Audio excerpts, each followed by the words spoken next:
the University of California, Riverside presents At the Pass by Stu Krieger, a hybrid performance experience starring students from the Department of Theater, Film, and Digital Production, and directed by Bella Merlin, with music by Nat Perez and Foley design by Kerry Jones. We invite you to sit back and join us as we head into West Los Angeles on an early Thursday morning in June 2019.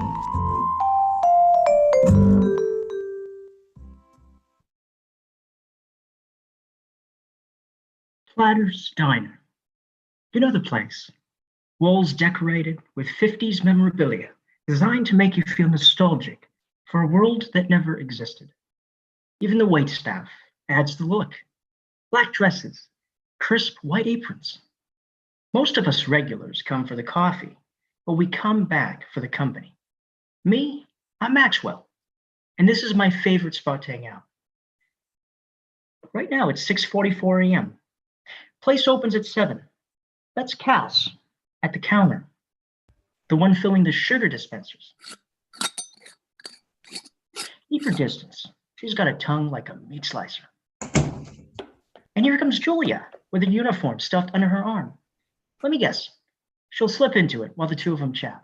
Morning, Cass. Look like you and Kyle had a fun night last night. A Wednesday date night? Impressive. You saw? Those horse photos? Gorge. Where were you guys?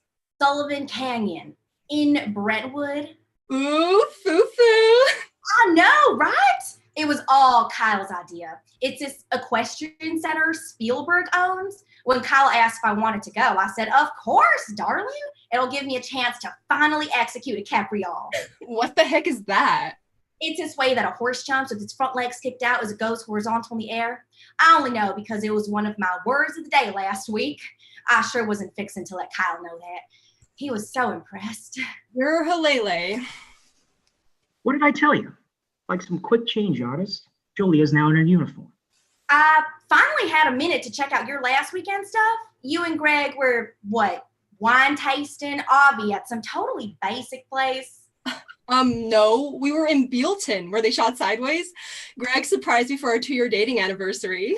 When we all know what you would have preferred is an engagement ring. What? We're not ready for that. Bless your heart, darling. You should be. Tick-tock. BTW, did you see Becca's pertney or 40 post from her acting class Monday night? Isn't her teacher low-key handsome? I suppose if a kilt-wearing smugster's your thing. Too bad they only accept skinny girls in that class. Did you look at them? Skeletons on parade. I thought they were all really pretty. Oh, okay. 13 minutes till we're open. What's your guess? Will today be Sadie's world's worst hangover or belly bloat from 2 a.m. pancakes? What day is this? Thursday? Oh, it's absolutely going to be her morning after thing. Hangover ponytail and sunglasses? No, that's Monday. Thursday is a dark half moon under her eyes and crazy pigtails. Right on cue, here comes Sadie. And the girls nailed it. See the half moon eye bags and the pigtails.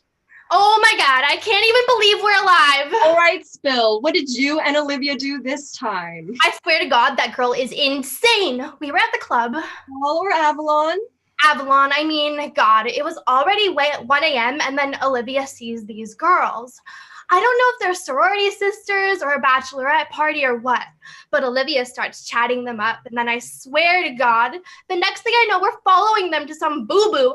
I don't even know what. It's like this library, coffee shop, open all night place in Silver Lake. And we ended up doing bloodies and waffles until I finally go, wait, I have to be at work in like 2 hours. So one of them, she was totally nice and not even all that blacked out. She offered to drive me home. Who even knows where Olivia is right now? That girl is insane! Sadie, I thought we talked about you not getting into cars with drunken strangers. So what? You'd rather have her go home alone with some deep state robot Uber driver? That's not a thing. Right. And I suppose you also don't believe they can put chemicals in the water to turn people gay. What? Morning, ladies. That's Allison, the manager, runs a tight ship. We open in 10. Are we ready? Sadie, fix those cockamamie pigtails and get into your uniform, please.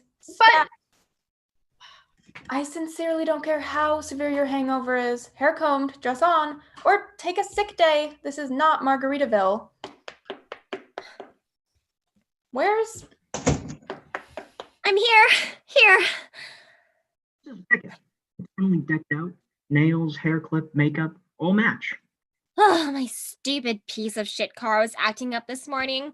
But I'm here and I'm not late. How's everybody's night last night? Boring, although I did watch this incredible Globe Trekkers episode on Bora Bora.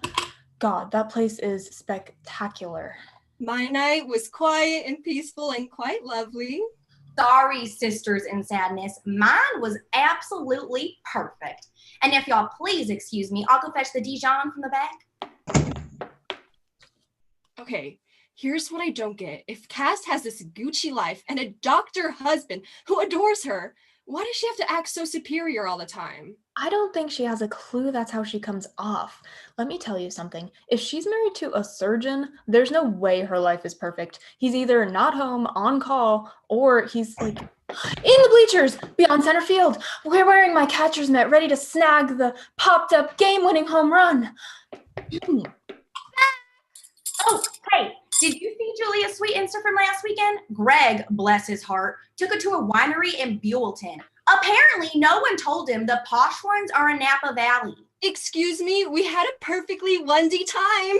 Isn't that really shot sideways? Bet. Personally, I think all wine's sickening. Oops, guess I shouldn't have gotten you that bottle of Pinot for your birthday. What? No, it was great. Totally. Loved it. You're the best, Sadie. I'm serious. How are your scene rehearsals going? Amazing. I'm like, I can't even believe how much I'm learning right now. I'm like a... Big, gross sponge. What? There in the corner, somebody left a big, gross, dirty sponge. Ugh, I've got to hire a new cleaning crew. All right, ladies, time to feed the hungry masses.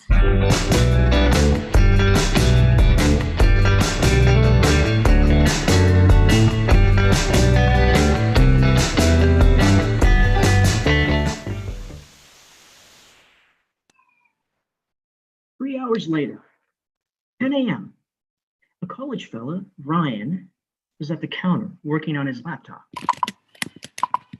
The big Lebowski-looking guy? That's Zonker. Probably starts each morning with a wake and bake. Whoa. Table 2, Sadie, is serving coffee to Angelica and Eliza, known in the diner as the Synchro Sisters. Meanwhile, up at the pass, Becca, do you suppose Sadie has any idea how she sounds when that girl, a total stranger, might I add, who drove her home wasn't even all that blacked out? The problem, Cass, is Sadie's too trusting. I would never do half the stuff that she does. You are aware that it's Olivia who gets her into these situations. She's the ringleader and poor, dumb Sadie just goes along. Maybe it's time for us to talk to her. Olivia? Sadie. Oh, Julia tells her all the time her behavior is unhealthy and too risky. I don't think Sadie even hears it. Seriously, nobody changes until they're ready to. Good Lord, that's for sure.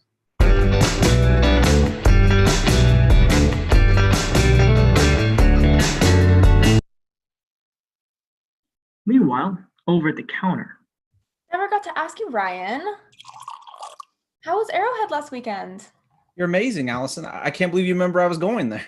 Allison remembers everything. She's like an elephant. Her memory, not her body. Her body's great. Sorry, Allison, you're great. You're perfect. Oh my God. I'm so sorry. I'll shut up now. Anywho, Ryan, Arrowhead? That place is GOAT. Excuse me? GOAT. Greatest of all time. Come on, Allison, get with the program. No thanks. The program and I have never gotten along, but I will get you more iced tea. Sadie, we're in no phone zone. Lose the phone or lose your job. Your choice.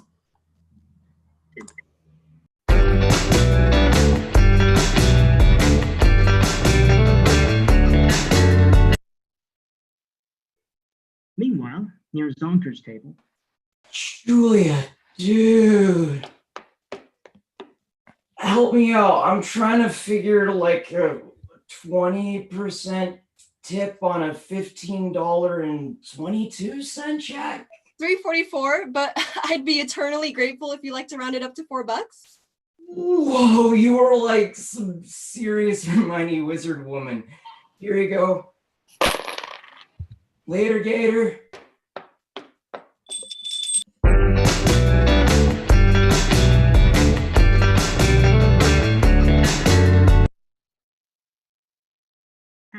Becca and Cass are still awaiting their orders. So, Cass, Julia said that you and Kyle went horseback riding. Beats. Oh my lord, it was amazing. Just like my handsome as all get out hubby. You can't know how sweet he is. Tuesday night, he came home with takeout Thai so we could eat in bed and watch Phantom Thread. We've seen it probably 15 times, but the clothes, beyond fabulous. Ugh, I cannot watch Daniel Day-Lewis movies. He totally freaks me out. What? The man's a genius. People in your industry consider him to be the actor's actor. Speaking of which, how was class the other night? Did you have to smear bloody chicken livers on your dress to... What was that about again? Joel wanted me to be able to fully feel the totality of Medea's pain. Whatever that means. Thank God that assignment's over. The smell alone was enough to kill ya. But Tuesday night, Joel gave me the most amazing note. He's so inspiring. He said, "Order up!" Sorry, Becca. As fascinating as this is, I've got to get this out stat to the Synchro sisters. For a thank you in two-part harmony. Anything about the past? One girl sashays out, two girls pirouette in. Oh, Becca, do you and Julia think I need to check into Alcoholics Anonymous? Technically, Sadie, you don't check into AA, you just show up to a meeting. It's not like you're out drinking every night, right? We usually take Sundays off. Most weeks. Occasionally. Well, at least on Easter.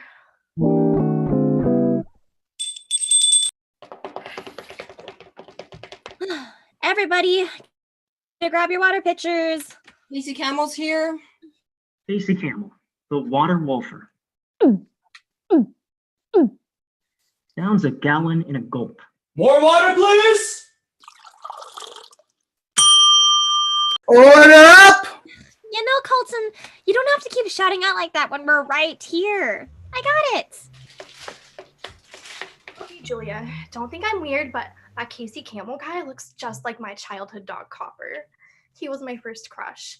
I mean, not that we didn't. I wouldn't.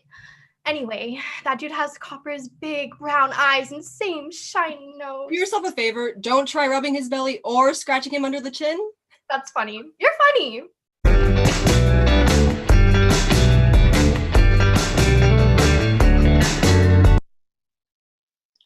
Meanwhile, at table 2. Refill, ladies. Angelica, that sweater is an absolutely gorgeous color on you.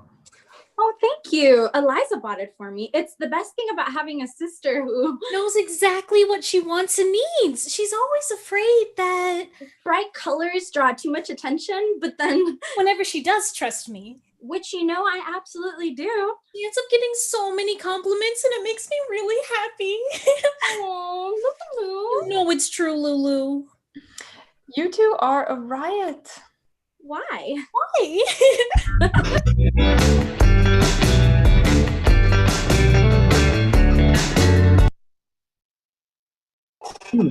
Back at the past. I'm finally meeting Greg's mother on Saturday. Nervous? Fully shook, Sadie. He loves his mom and I so want her to like me, but I mean... Be yourself and she'll totally love you. Me is the last thing I want to be. I feel like a big clunky nerd. Pirouette's cats. You are a nerd, Julia, but maybe that'll work in your favor. What are we talking about anyway? Order up! That's mine, thank you. Relax, Julia. Greg's mother is going to love you, just like we all do. I don't love her, but we all know I'm an asshole. Sadie sashays off. Don't take it personal, Julia. I pretty much hate everybody. Except your Kyle, baby. Because he absolutely worships me. It's a perk of having a hubby 15 years old, inch of my body. Great. And how does he feel about your mind? He loves that too. He does. Now, if you'll please excuse me, I have to visit the commode. BRB. While I'm gone, try not to bore poor Colton to death. Colton, am I really that boring? Order up!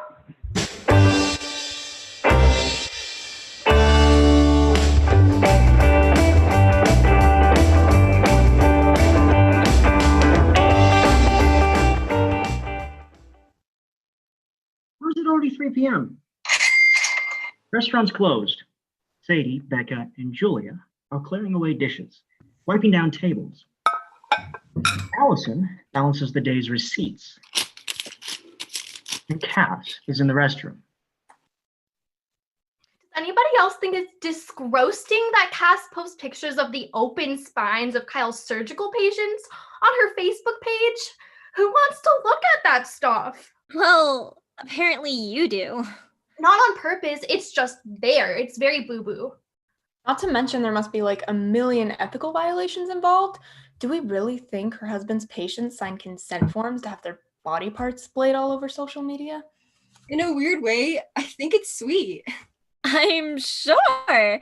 Why? She's so proud of him. She just wants to show off what a good doctor he is. No, it's sick and it's wrong and it's remarkable that koalas are not actually bears, which would make them mammals when they are in fact marsupials. Wow, Cass, look at you.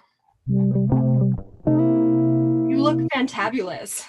Me and Kyle are fixing to have a date night Thursday. Anniversary pearls. You like? Gorge. So, Julia, I have a question. I had these two guys today, and their check was like right around $34, and they asked me to split it onto 2 cards, so I did. But then, like, when they tipped me, shouldn't they figure it out on the whole 34 and not just half? That depends. Did they both tip you? Mm-hmm. Then they each figure it on their own amount of $17, so a 20% tip was $3.40. I'm sure. How do you do that so fast? Did Julia tell you guys she's finally meeting Greg's mother on Saturday? So, Julia, are you gonna go up to, where's he from again? Santa Cruz, but no, she's coming down to us. Apparently it's a big deal since she was born and raised up there and hardly ever leaves. Oh, how tragic. The only reason I work as hard as I do is so I can save enough money to one day set foot on every single continent. On what this place pays? Good luck with that dream. I thought it would be really fun to take Greg's mom to LACMA to see the Impressionist exhibit, but he said it'd be like we were trying to show off. Show off what? Who knows? When I asked, he changed the subject. Okay, here we go. What? I'm sure it'll be fine. It's just our owners are instituting a month-long Fit and Fabulous summer promotion next week. New menu and a minor wardrobe change. No biggie. I'll read through this tonight and we can go over it tomorrow. Please promise it's not going to be like when they made us wear those stupid, humiliating, sexy leprechaun outfits on St. Patrick's Day last year. No, not at all. You don't need to give it another thought. So, Sadie, what wild and unsafe plans do you and Olivia have on the books for tonight? She wants to dress up like Midge and Susie and go to this trivia night thing in WeHo or NoHo. Somehow. Exactly, but it doesn't even start until 11 and I really want to stay in and sleep. But then Olivia gets all, but we have to. No, you don't, darling. Wait, who the heck are Midge and Susie? Marvelous Mrs. Maisel. Duh. Sadie, if you need a night to rest, simply tell Olivia and then stick to your guns. I promise you she can find someone else to play with. Okay, good. I'm gonna do that. I'm staying home and I'm gonna get a good night's rest. No, you won't.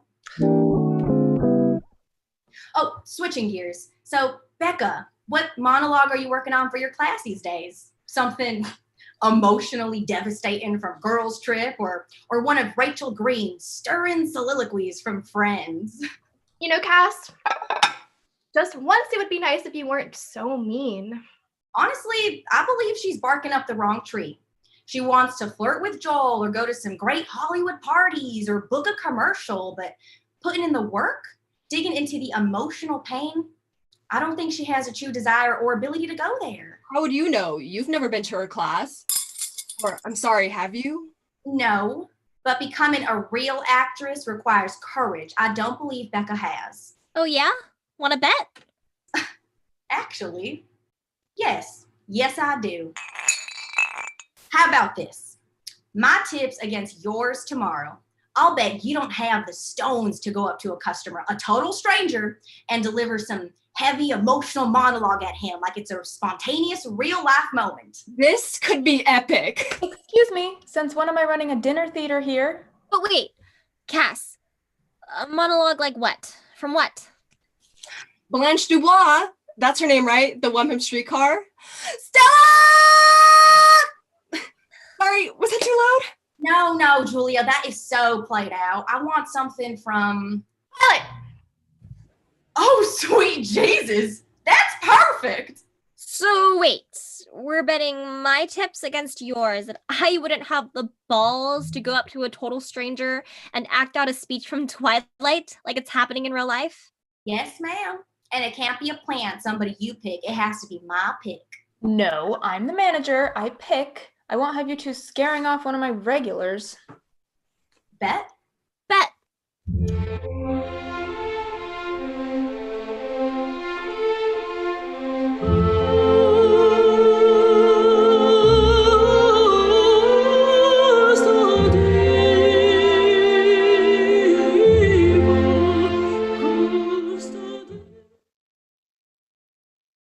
A little after midnight, and the night cleaning crew is in. A trio of college kids working their way through school. Tony is mopping behind the counter. Bernie is disinfecting the tabletops. Maria, she's the expert sweeper. There's nothing that girl misses. Okay, Maria, I gotta ask, that picture you posted this morning, crazy hair, eyes all red and squinty. What was the deal with that? It was a little boogans. Yeah, Bernie, but it's the truth. That's how I look in the morning. Deal with it. But why post it? Because I'm sick of everyone creating this whole perfect glossy version of their life and never confronting reality.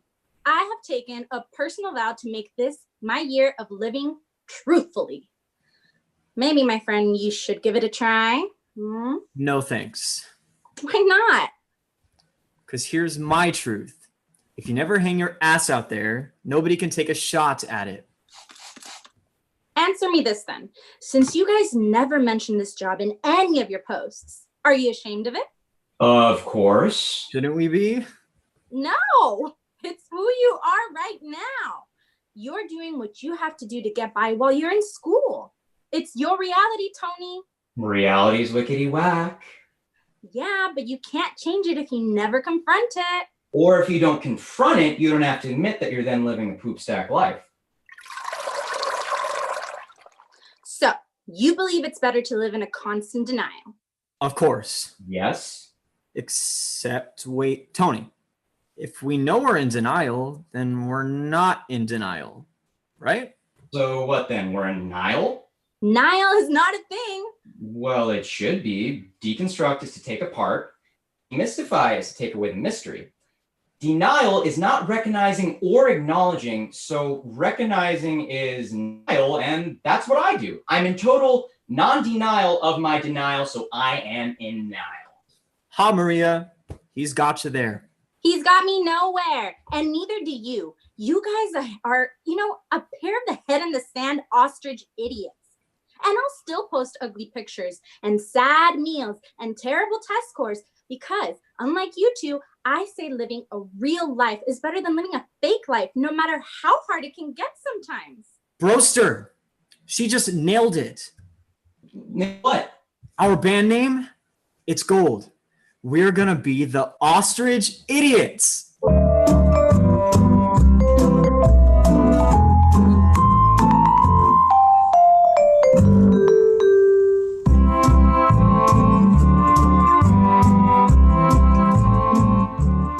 Morning.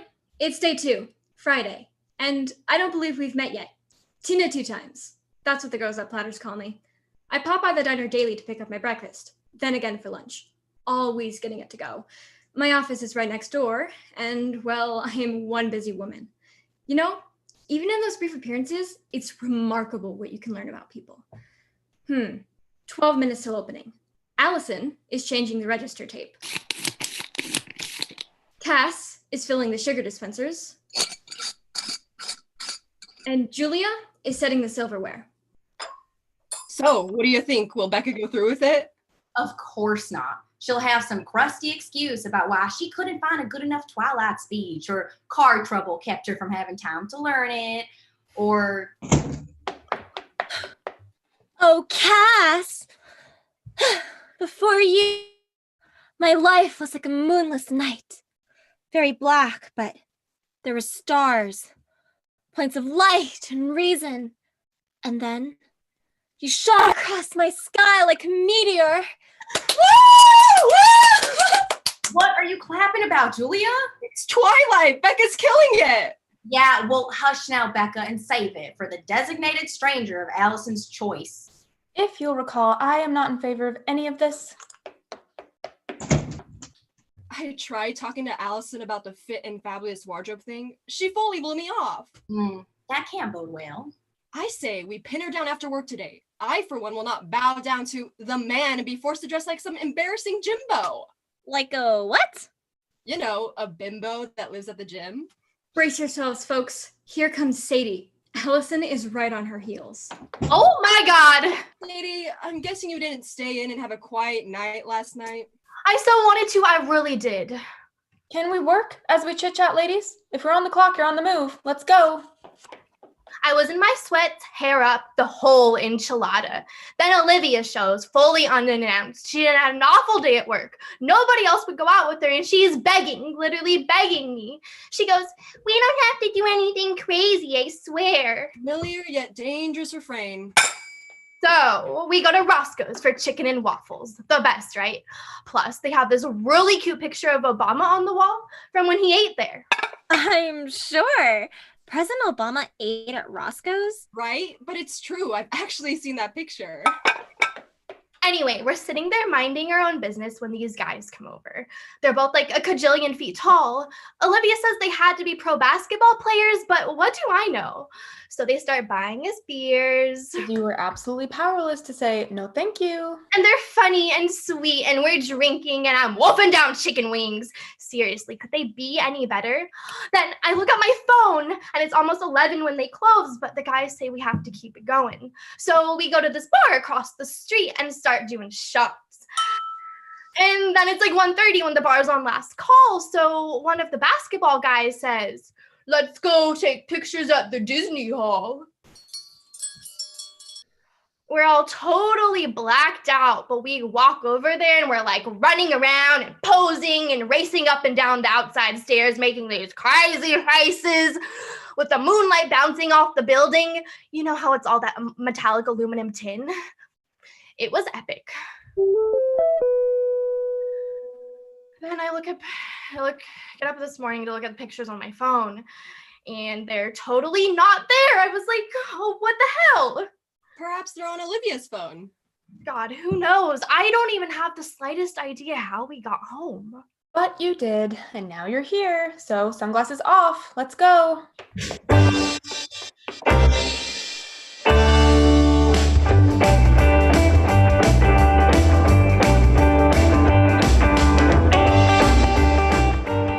I swing by to pick up my lunch around 11:50 to avoid the noontime rush. This gal does not dawdle. Ryan is at the counter on his laptop. The Sinker sisters, Angelica and Eliza, are at table 2, nursing their coffee.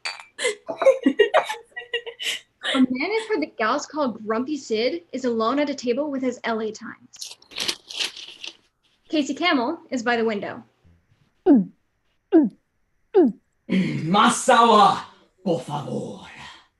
Meanwhile, at the counter, weren't you at some special screening last night, Ryan? How was it? It was great, Allison. You should A-Mosque. I should what? A-Mosque. Add me on Snapchat. I posted like 20 stellar photos from there. Social media is not really my thing. You seriously don't know what you're missing. And I, Ryan, am 100% all right with that.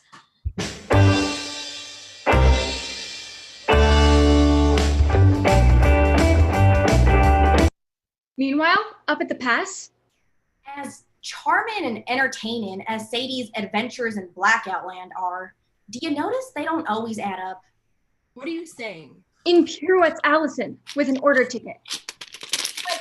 This morning, Sadie said they were at Roscoe's, which is at Hollywood and Gower, and then they walked across the street to a bar, and then they walked to the Disney concert hall to take pictures. So what, they walked from Hollywood to downtown? She's probably just confused, Cass. Or maybe they took an Uber downtown. Or maybe, Allison, Sadie's full of deep doo-doo. Listen, whatever her issues might be, I don't think Sadie could lie, even if she wanted to. It's true. I mean, she's so sweet. The way she tears up talking about copper. Okay, then answer this. If she's constantly sneaking a look at her phone, why are there never any posts of her and Olivia out doing all the craziness she claims they're doing? Because of Olivia's mother. She's a devout fundamentalist Christian. Sadie says one reason Olivia's so wild is because her super religious parents would send her off to some convent school or whatever those people do these days if they saw even a hint of Olivia out in bars, dancing, picking up random strangers. But if this mother's such a holy roller, I'm thinking she doesn't spend much time on Facebook or Instagram. She probably don't even know what that stuff is. Still, would you risk it? To me, it only shows Sadie's a loyal friend. Or she's a hot mess liar. Seriously, Cass, do you have any idea how much self-inflicted psychological damage you do by being so cynical? Who thinks I'm cynical? Everybody? Order up! Bacon and eggs? That's mine for Grumpy Sid. Pluto, s'il vous plaît! Okay, coming, Casey. Now Julia is at Sid's table. 2 runny. Beg your pardon, sir? These eggs. 2 runny. I want them medium well. Take them back. Yes, sir. That's Julia, always so polite, to a fault. She glides to the pass, rejoining Allison and Cass. Sorry, Colton, these eggs need to be a bit more well done. Speaking of well done, or not, Becca, we're waiting for your big performance. I can't do anything until Allison picks my co-star. All right, let's just get this stupid bet over with.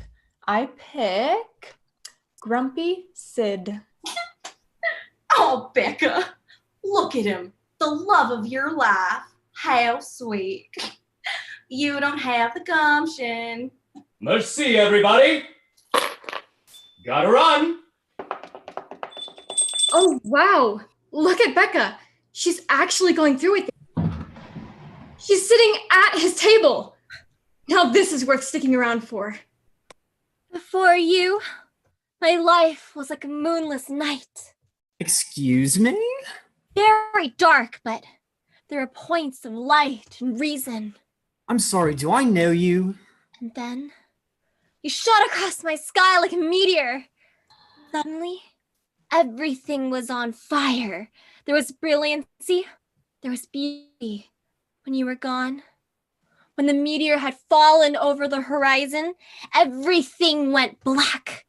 Nothing had changed, but my eyes were blinded by the light. I couldn't see the stars anymore, and there was no more reason for anything. OMG! What is happening right now? Sid leaps up. He's going in for a kiss! What the hell are you doing? What the hell are you doing? I don't know what either of you are doing, but it stops now, right now. Sir, it was totally inappropriate of you to try and kiss my waitress. But she... Just do yourself a favor and go, quickly. I didn't even get my eggs. Then maybe you shouldn't have sent them back in the first place. Have a lovely day. Excuse us, Julia. Would you mind telling us Exactly what that was all about? That's what happens working here, ladies. Eventually, we all go little crazy pants. Oh no, this is never good. Anywhere, anytime. A mime. The white face, the derby, creepy. Just creepy. But Allison is giving him a menu, and he's taking a seat. Meanwhile, up at the pass. Oh my God, Becca, you were so brilliant. Totally Robert Pattinson wishes he had your talent. Too bad, Cass. Guess you won't be making any tips today. Whatever. It still don't make her a for real actress. God, Cass, do you have to be so judgy every single minute? It's not my fault. I have an inherent aversion to mediocrity. Whoa, 3 words of the day in one swoop. Nice work. I need to go get Dijon. I need to find more syrup.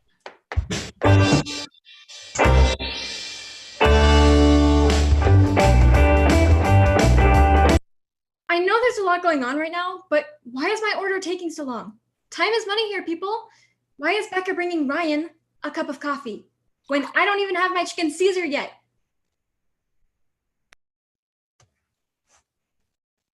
Hey, Becca. Budding job on your Twilight bit. You really sank your teeth into it. Thanks. A lot. Wow, I wasn't aware, woof, you were so clever. A werewolf? Seriously? Sorry, didn't mean to suck so bad. Bella, luck next time.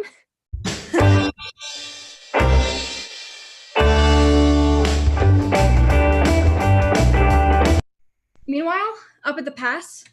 Allison, do you ever wonder what Kyle sees in Cass? I mean, she has her moments, but don't you think that sharp tongue would get, I don't know, thoroughly exhausting? Sadie, Cass is a tricky one. I think there's a lot more going on there than we know. Order! Up! Thanks! Off she goes. Meanwhile, at the counter. Oh God, just what we needed. Poker face. Why do you call her that, Becca? You've never waited on her? Every single order is like playing a game of Texas Hold'em. Come on, you'll see.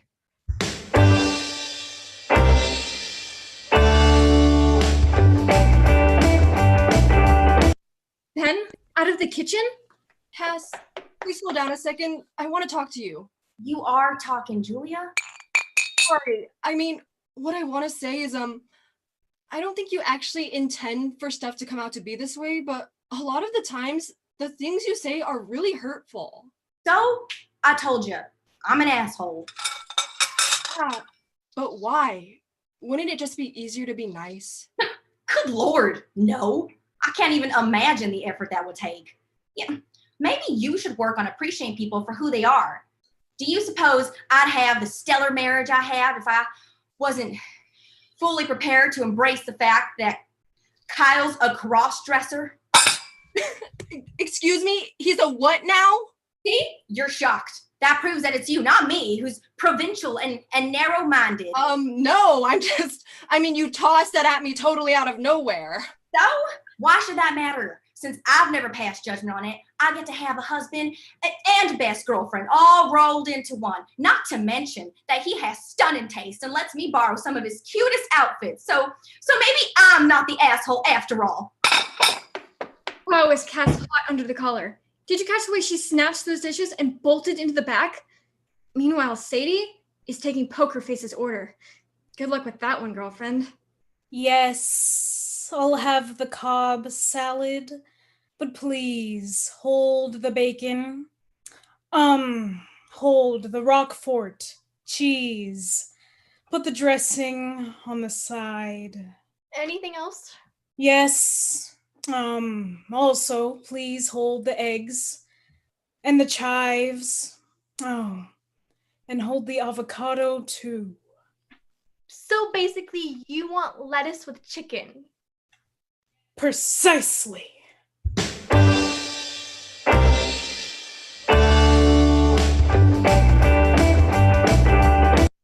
Meanwhile, up at the pass.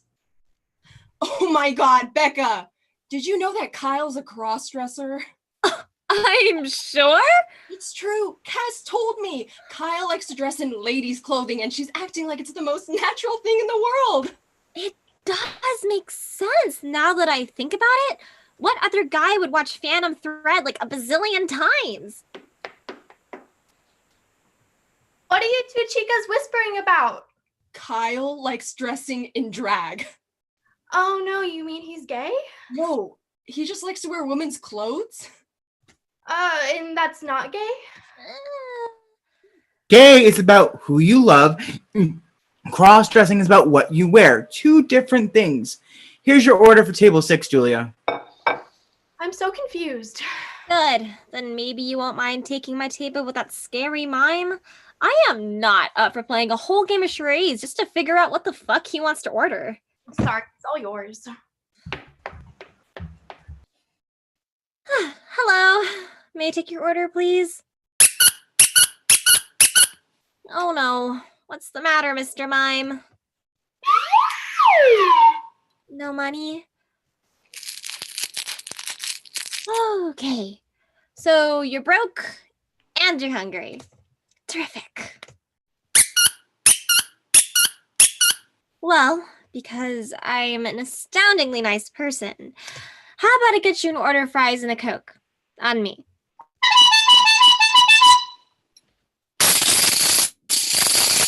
Hey!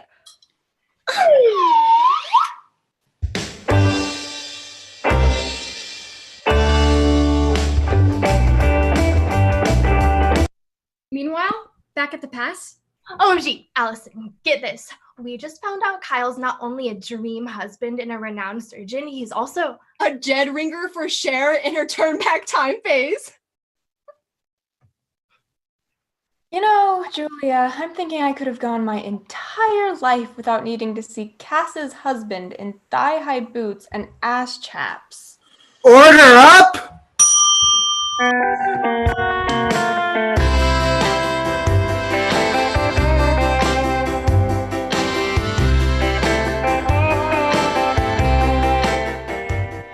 Well, that's another shift done. Sadie, Cass, Julia, and Becca are cleaning up. Allison is settling today's receipts at the register. Okay. Kyle's a cross-dresser, but that's completely different than being transgender. Yes, Sadie, and it would be wonderful if you could try to not be so ignorant. Sorry, this is all new to me. I'm really just trying to understand. Kyle loves being a man, and he loves women. More specifically, he loves me. But he happens to also find great pleasure, and sometimes not every day, and never at work. Oh my God. I would totally drop a coin if I went in for a pap smear and found Dr. Himmelfarb in fishnets and a push-up bra. Why do you assume Dr. Himmelfarb would be a happy, oh, like Lady Kyle? What? Wait, stop. Y'all are making me crazy. There is no Lady Kyle, just Kyle, who sometimes wears women's clothes. It's not that hard to get. Not for you, maybe, but if I'm being honest, this has totally kabooned my brain. All of your posts of macho Kyle, rock climbing, and playing zucchini. You mean squash? Right. I knew it was some sort of vegetable. It's just that, Cass, you're the judgiest person we know, but you're acting fully open-minded about this. I'm bemungled. Maybe the moral of the story is I'm not as judgy as you think. No, I'm pretty sure that's not it. If we may please change the subject for a minute. Allison, we would very much appreciate if you'd stop avoiding this and come clean about exactly what the Fit and Fabulous promotion is going to entail. Yeah, there's no way we're going to let ourselves become Jimbos. Starting Monday, the Fit and Fabulous summer promotion will feature a brand new menu highlighting healthy eating choices. The waitstaff is required to wear neon pink leggings and a bare pink midriff crop top. Slower and louder, please.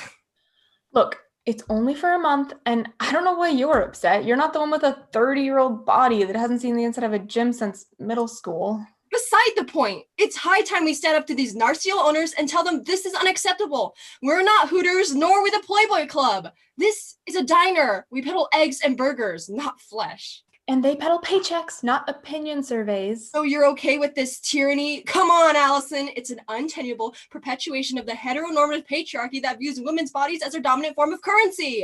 Yeah, you go, Sister Julia. Says the woman who's sleeping with her acting teacher. Sadie?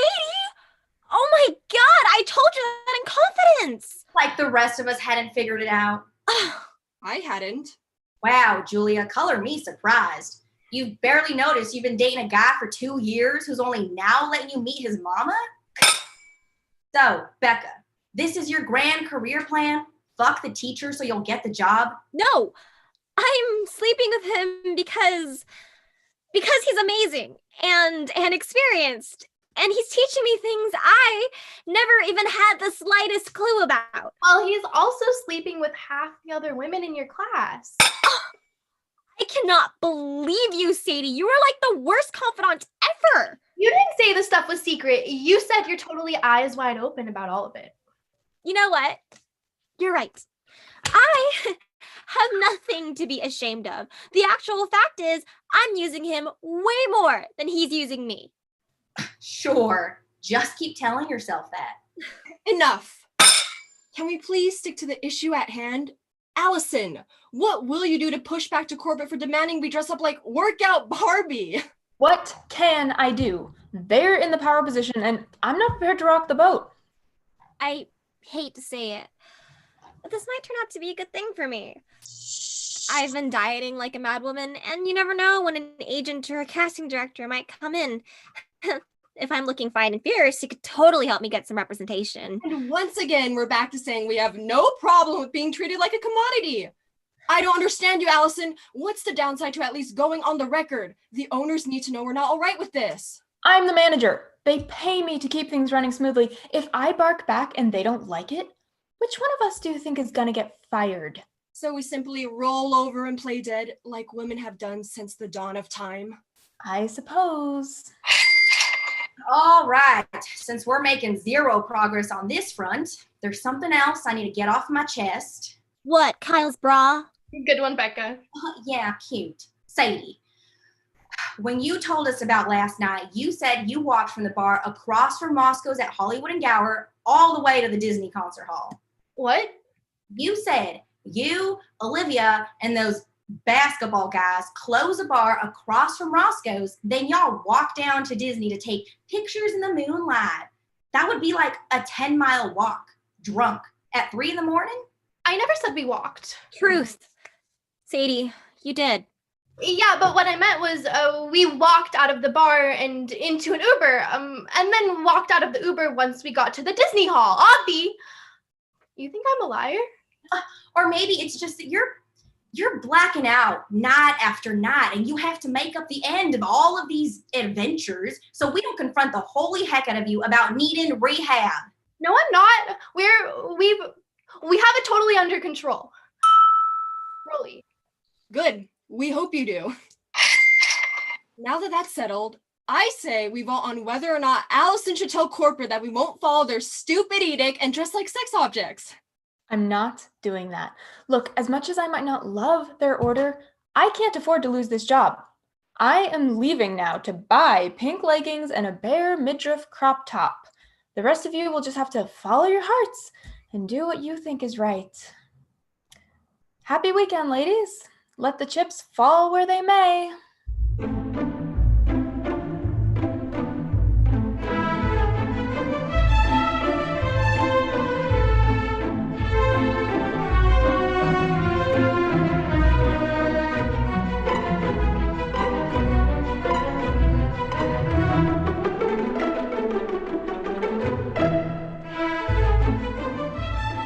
And so, while I'm finally home and nestled in bed watching Stephen Colbert, our intrepid night cleaning crew, Bernie, Maria, and Tony, are back on the job, doing their thing.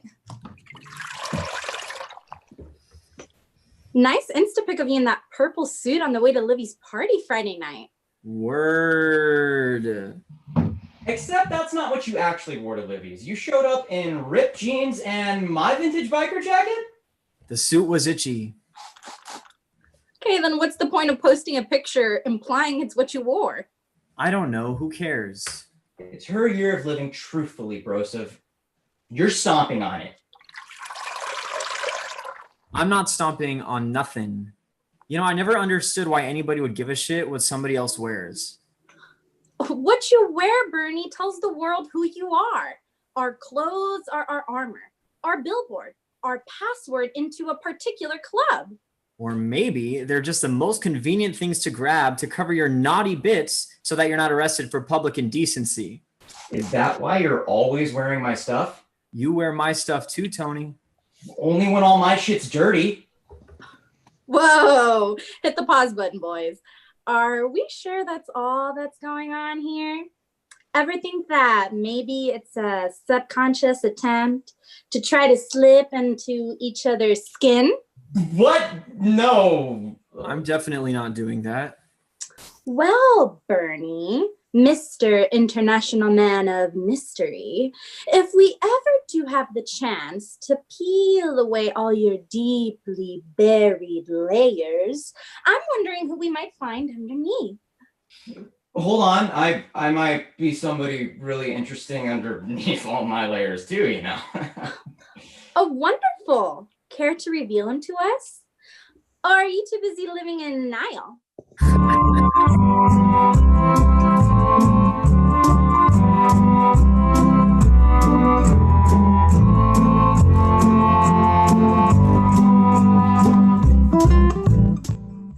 Hi, it's day 3, Monday. My name's Krista, and can you do me a favor? Please remember it's Krista, not Kristen or Kirsten or Kirsten. Krista. Thanks. It's embarrassing to constantly have to correct people. So, yeah, I'm a textiles major at USC, working on cellophane molecules. I know, not interesting. So, anyway, Monday morning already. That weekend blew right by. I'm sitting in my beat-up Beetle, waiting for platters to open. I can see Cass through the window, and wow, she's in her regular uniform, filling the sugar dispensers. Oh wait, now Allison is slinking out of the kitchen. And if you can believe it, she's in the corporate mandated neon pink legging and pink bare midriff crop top. Honestly, she looks absolutely humiliated. I'm expecting a little showdown here, but then without saying a word, Allison goes to set up the cash register. Look, Allison, if you'll please let me explain. No explanation necessary. You made your choice. You clearly don't care if I get fired, and we'll just get through this day as best we can. Wait, I want to say. Nope. Fine. Here comes Becca in a big black overcoat. She just spotted Allison, ablaze in pink. Oh, thank God. So we really are doing this. Becca peels off her coat. She's decked out in pink too. Well, at least some of us are. Hell! Didn't you hear Julia on Friday? If we don't fight the system, who will? Boldly declares the woman with a rich surgeon husband to fall back on. That's odd. Becca just turned toward the wall and is doing an awkward, fidgety dance.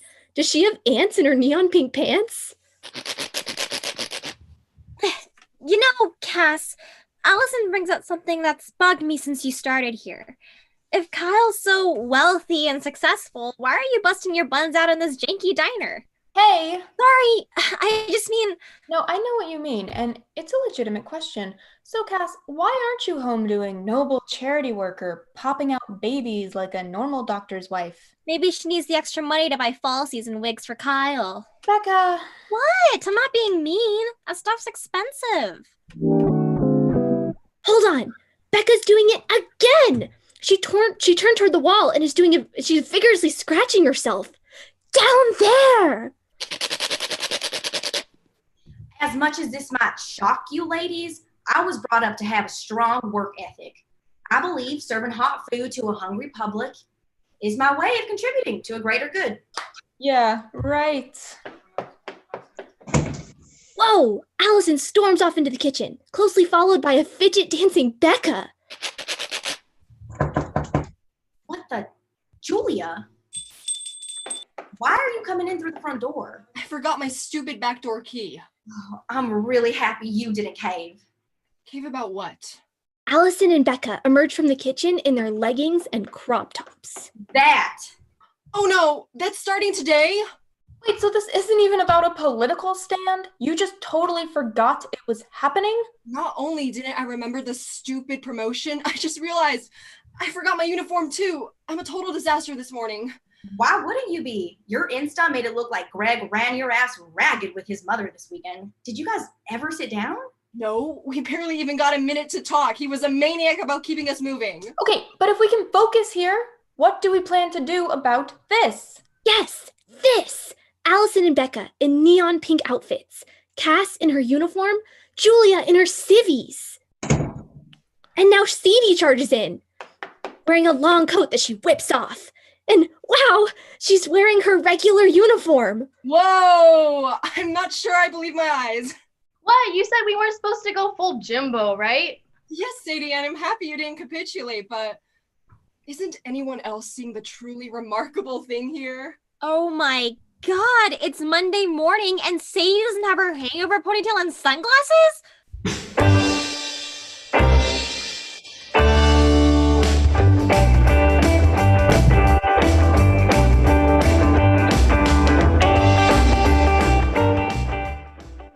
It's 9 a.m. and the breakfast rush is in full swing. Ryan is at the counter working on his laptop while eating French toast. Zonker is at a table down front. Whoa. At booth 3, there's a mom and her teenage daughter. Never seen them in here before. And this guy the waitresses call Slurpy, in a world of his own, nursing a cup of coffee and a bowl of soup. I'm no psychologist, but there's definitely something up with the waitstaff today. Becca and Allison are doing everything they can to avoid Cass, Sadie, and Julia. I suspect it has something to do with the different outfits they're wearing.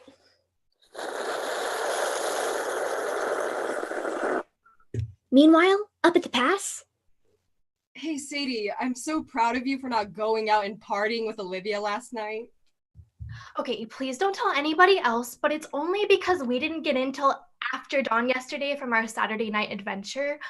I couldn't have gone out last night even if Olivia threatened to go all Rumpelstiltskin on me and steal my firstborn baby. Where were you guys Saturday/Sunday? Disneyland, celebrating O's birthday. You get the special, it's my birthday, Mickey pin. And everybody is really nice. But when we got there like idiots, we decided to do mushrooms in the parking lot. You mean magic mushrooms? Well, duh, who would stand in the goofy lot doing portobellos? Order up! That's my thing. As Sadie glides off, Becca shimmies up to the pass. I'm not sure even Colton's cleaver could cut Julia's stony silence. Hey, are you okay, Julia? I don't mean about this whole Horatius wardrobe thing. You just seem sort of, I don't know, distracted and sad to me today. No, I'm Gucci. Or maybe I'm just worried about Sadie. Why? Because she finally stayed home one night and didn't drag her ass in looking like she'd been in Vegas with a tiger and Mike Tyson? Okay, she practically begged me to keep this a secret. Oh God, she's not pregnant, is she? She and Olivia went to Disneyland for Olivia's birthday and did magic mushrooms. Up whirls Cass. Whoa, back up. Kyle and I love mushrooms. Do y'all know where we can get some? No. Order up! Tuna melt and a veggie burger? That's mine. I've got to say, Julia is the last person I'd expect to be discussing shrooms. It was, no, Biggie. She was mostly talking about her time with Greg's mom this weekend. You saw, right? Don't you think it's sus that between Friday night and Saturday night, they hit like hella different places? They did the Universal Studio Tour, Van City Walk, and Venice Beach, plus one of those dead celebrity bus things in Hollywood. Julia said that Greg's mom hardly ever leaves Santa Cruz. I'm sure they wanted to show her everything they could. Yeah, but when did they get time to talk? Everywhere they went was crowded and noisy. And even with everything Julia posted, there's not a single snap of her and Mrs. What's-Her-Face together.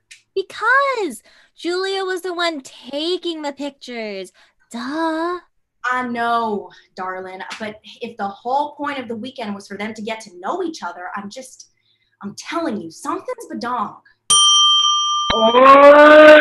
Give me my food, Colton.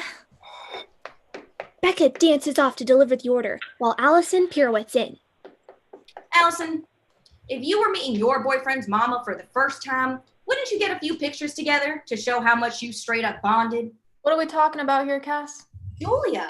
She posted all these pics from her weekend with Greg's mama, but there's not a single one of them together. Now, that's about as logical as a screen door in a submarine. Kind of like how it makes no sense for a rich doctor's wife to be, as Becca so delicately put it, working in this janky diner.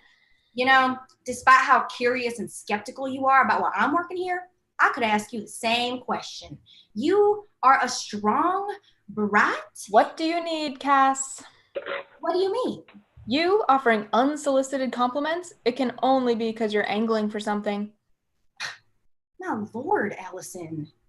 Is that really how people see me? Well, of course it is. What do you expect, Cass? You're the one always telling everybody what an asshole you are. Here's your order, Allison. One damn good-looking plate of corned beef hash.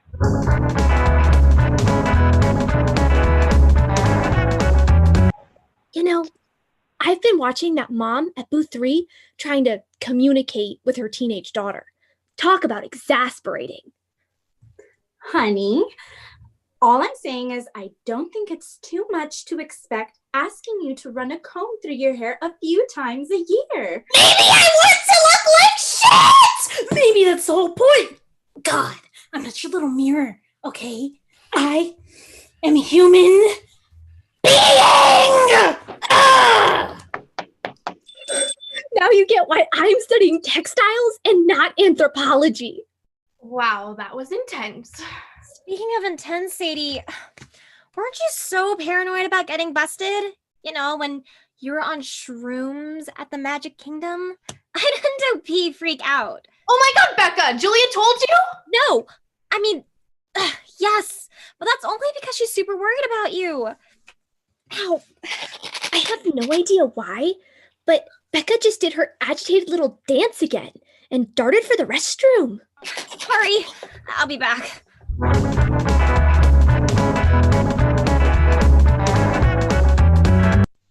Meanwhile, up at the pass. Julia, did everything go okay with you and Greg's mother? Wait, Allison, I thought you were mad at me. I am, but that still doesn't mean I don't want you to be okay. Are you? Sure, I'm Gucci, so Gucci. Sorry, I've got customers to tend to.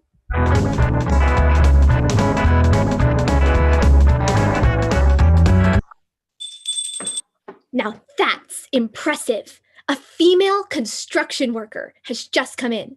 Hard hat, protective gloves, and a backhose bucket of confidence. Good morning. How are you doing today?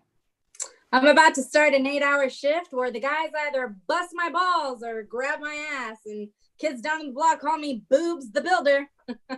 I am living the American dream.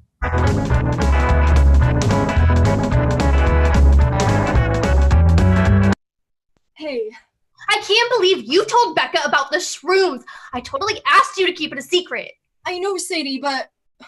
Okay, you wanted to know if I'm all right today, and I'm not. I'm so not. I can't get into it now, but it's just... I'm donezo to the max. Sorry, I was wrong to share a secret, and I'm really sorry. I gotta go. Julia, hold up. Julia! Hey, Sadie. Rough day? For everybody, apparently, Ryan. What are you always working on anyway? The screenplay for a film I'm gonna make. That's so cool. How's it going? Right now, I'm kind of stuck. My hero's at a big crossroad, and I've worked out a bunch of options he could take. But I can't figure out which one's best. It low-key sucks. Have you asked him? What? It's this thing I do sometimes. It's probably lame, but I'll ask my characters questions, and I let myself get lost in their heads, and there's kind of a takeover. Whoa, so you write too? No, not really. Just, for myself. Silly little stories, or sometimes for class. Well, thanks. I'll try that. Time to ask my guy a few questions. Good luck. Oh, and Sadie, can I ask you something else? Is Becca seeing anybody these days? You mean like romantically? Nope. Total free agent status. Interested? I mean, I'm Got it. I'll keep my mouth shut.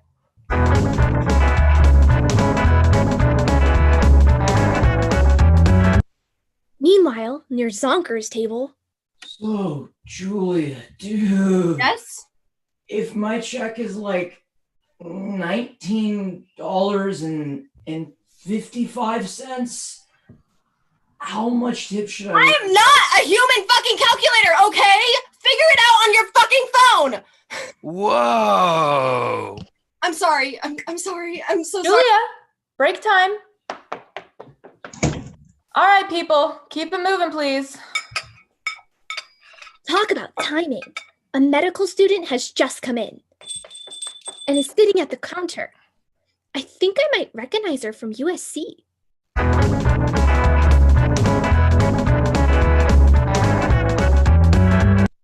Meanwhile, back at the pass. I'm telling you, Allison, Julia's definitely not having a good day. And, you know, the last thing I want to do is fuel Cass's conspiracy theories, but Olivia's a Leo. So how could Sadie say it was Olivia's birthday last weekend? That would make her a Gemini. You're positive she's a Leo? Yes, don't you? Sadie launched that rant about how she's a follower and Olivia's a leader because Olivia's a Leo and Leos are fierce and love to take risks for the adrenaline rush?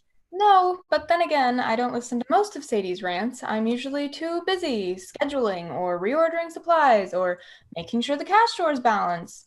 And now I've got to worry about which of these folks might be the corporate spy the owner sent in to see if we're complying with their fit and fabulous wardrobe edict. Oh my God, do you really think they do that? They told me they were doing it one day this week, and if it's today, I'm screwed because despite centuries of unrelenting repression, your fellow waitresses had to go and decide suddenly this is the time and place to fight the man.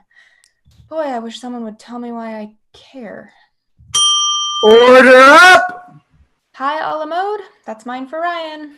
Yum! Pie a la mode. Whoops! Cass just swooped in on Allison. Excuse me, Cass. At the risk of having you assume I'm fixing to use you, it would be wonderful if at your leisure you could please order more Dijon. The supply and back's almost out. Thank you. I'll take care of that. You're welcome. Look, Cass. No. We're coworkers. Period. I'd prefer it if we quit the charade of trying to pretend we're more than that.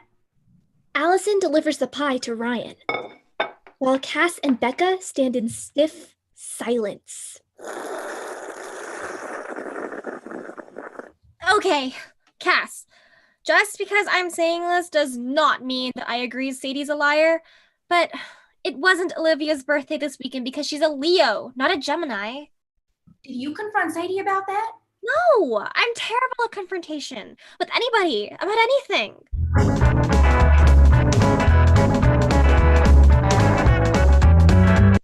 Amid all the tension, I've got my eyes on the construction worker.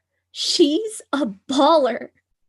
I don't know if this is weird or inappropriate, but how do you get to be so confident? Excuse me? You never apologize, and you're always just your total authentic self. It's really impressive. Well, I guess it's because I've worked my ass off to get to a place where anybody who can't accept me for me is sort of, thank you, next.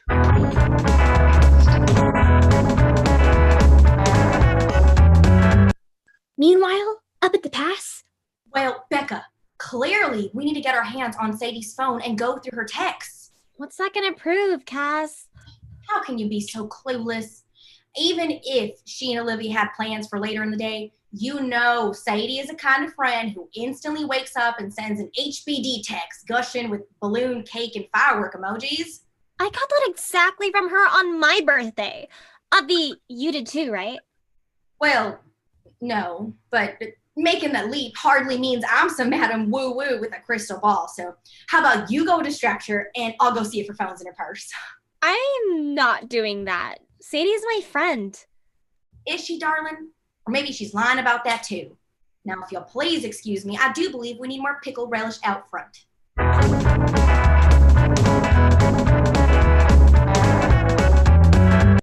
A few minutes later, Julia returns from her break, and, of course, the first one to greet her is sweet Sadie.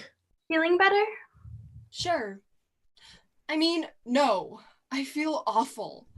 Greg accused me of trying to shove my intelligence down his mother's throat to make her feel inferior or some shit, and we got into this huge fight and it got really ugly, and now we're donezo. He dumped me. Did you hear that? Greg dumped Julia! Now, I need a pee break, but too slow. The med student just beat me to it.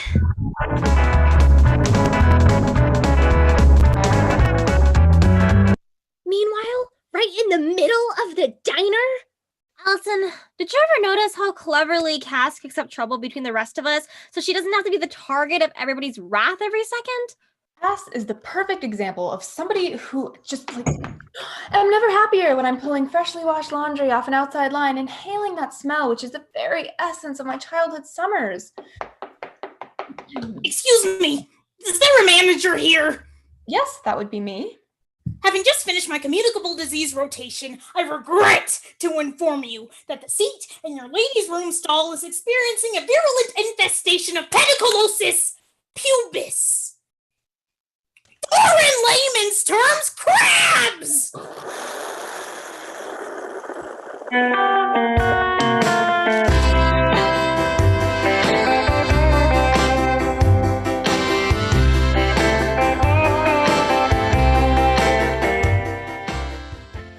You have no idea what's been going on all afternoon. I gotta tell you, as soon as the other waitresses learned Becca was the source of the unwanted visitors in the restroom, all holy heck broke out. Since the diner shut at 2:30, I've been sitting in my car watching the show. Is that bad of me? Right now, Sadie, Julia, and Becca are hollering at each other, while Allison stands outside their circle, trying in vain to de-escalate things. Honestly, who even knows where Cass is at the moment? Becca, what are you still doing here? You need to get to the doctor now. You need to delouse. Depart before you get us all infected. Assuming she has it already. Okay, stop. Break it up. Shouting at each other won't solve anything. And neither will refusing to stand up to the corporate guys to tell them their wardrobe edict fully and completely sucks. You know what else sucks, Sadie? Your constant inconsistencies. I try sticking up for you, but first, Olivia's a Leo, and now she's a Gemini. You walk to Disney Hall. No, an Uber.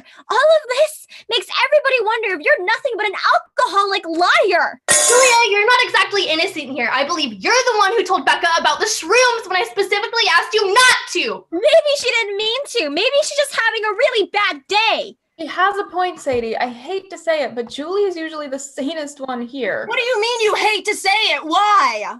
No, I didn't mean it like that. Now you're gonna tell me I'm a freak for trying to stay sane? I'll tell you, ladies, what's not sane. Cass's ability to straight up ignite a riot and then vanish. She comes in here day after having verbal grenades. Where the hell is Cass anyway? I'm Sherlock fucking Holmes. What are you doing with my phone? I'm proving once and for all that you are nothing but a liar, pants on fire. How come there's no Olivia in your contacts? Wait, how do you know my password?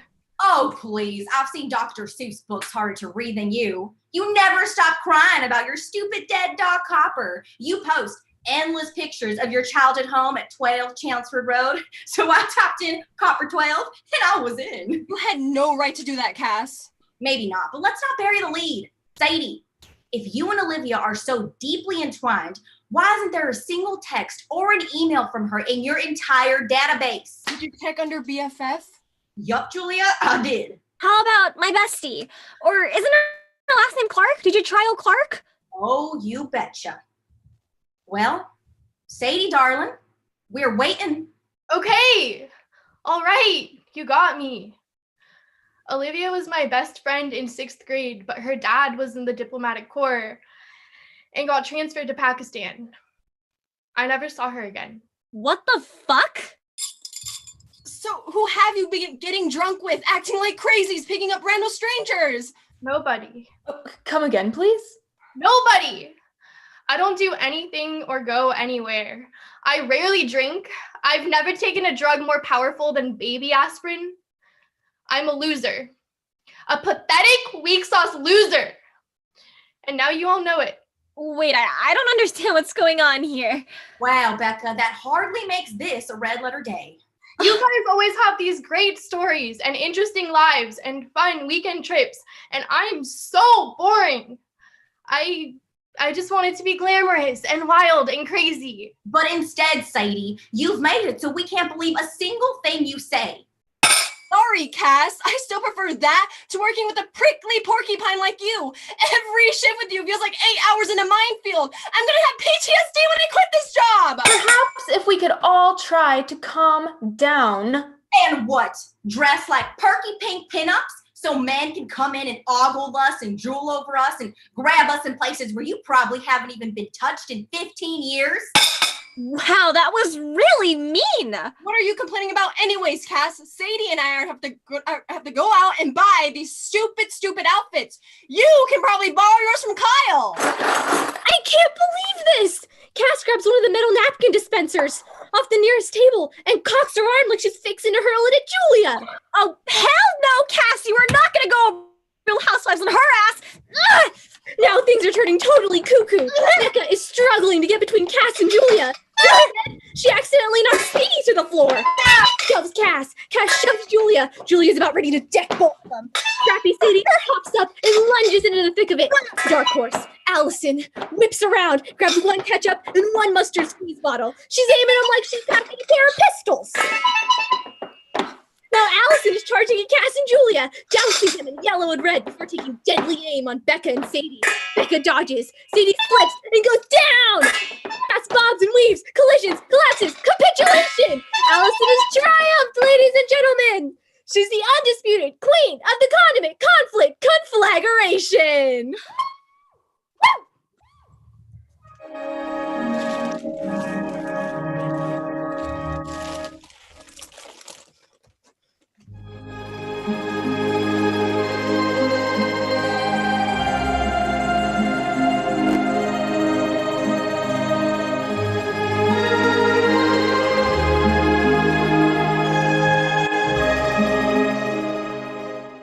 Although they'll never fully know what happened that day, one thing Tony, Maria, and Bernie do know is whatever went down is forcing them to work harder tonight.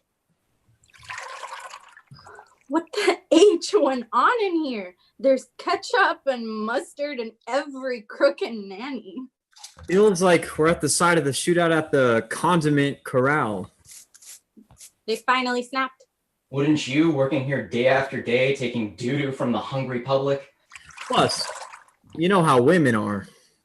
Whoa. You might want to shut it before I rebut it, mister. No, wait. I love women.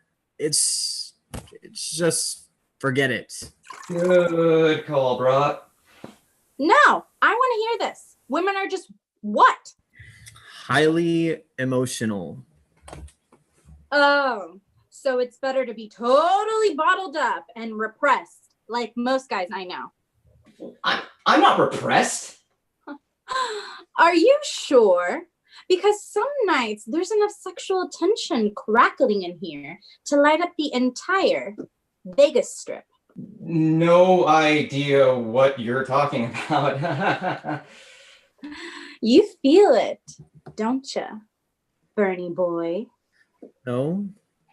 Oh, what are you so afraid of? You? Tony, what do you think? Am I really all that scary? Yes. You're like some Vulcan 8-ball Nostradamus.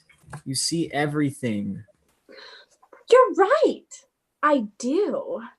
So, why don't you each finally admit what's weighing on your heart? And then we'll deal with whatever fallout comes our way. Now, Tony stands on Maria's right, and Bernie is on her left. They both inhale. They both exhale. They confidently stride toward Maria. Oh, this is great. But wait, they've stopped? They're training. Their tandem loves struck gazes on her, and oh wow, they've suddenly pivoted to face each other.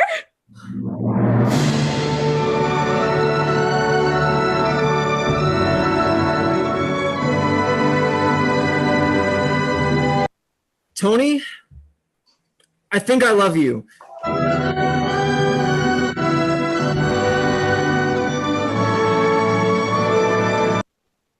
Bernie, I've wanted to be with you for like forever.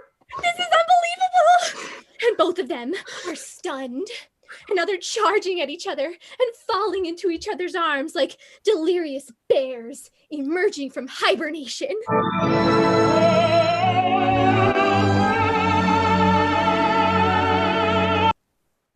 Oh my God! Yes! Gentlemen, I do believe my work here is done.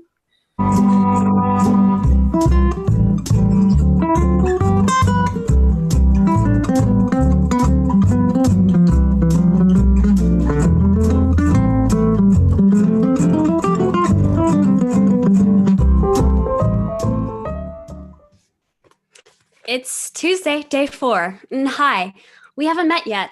I'm Deborah. It's 6:50 a.m. The diner doesn't open for 10 more minutes, but Tuesday's my day to get out of the house, so believe me, I take advantage of every blessed moment away. Hey, don't judge me. I have 3 kids under the age of 5, and...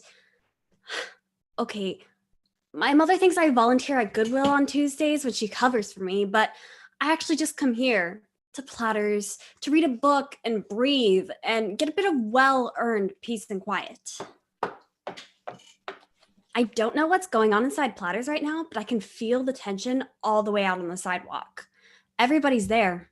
We've got the neon pink team of Allison, Becca, and Sadie, while Cass and Julia are in their traditional black and white uniforms. Looks like I might get my quiet today, but I'm not so sure about the peace. Becca, More silence, more tension. They're moving around and past each other like pre-programmed robots. Not a moment of eye contact, just oozing, seething tension. Allison, please, can I just... No, thank you. More silence, more freezing each other out. Wow. Finally, Allison marches to the door, unlocks it, and flips the sign from closed to open. All right, enough of this now, ladies. Game face is on. We're open for business.